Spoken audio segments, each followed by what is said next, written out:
Okay, so today we're going to be repairing this drip line. As you can see, an animal got to it. I've already cut the edges off clean, but I'm going to go ahead and show you what you need to do to fix it right. There's a few ways you can mess this up.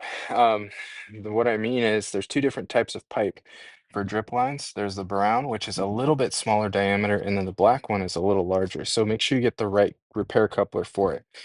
Also, bring some knee pads. Just makes it so much easier to do a good job by having a nice pair of knee pads. So cut the edges clean, just like this. So just use a pair of shears or a knife or something, and make sure it's just a clean cut. We're going to use this repair coupling. Remember, black is for black pipe, and this is like a little shark bite version of a plastic repair coupling.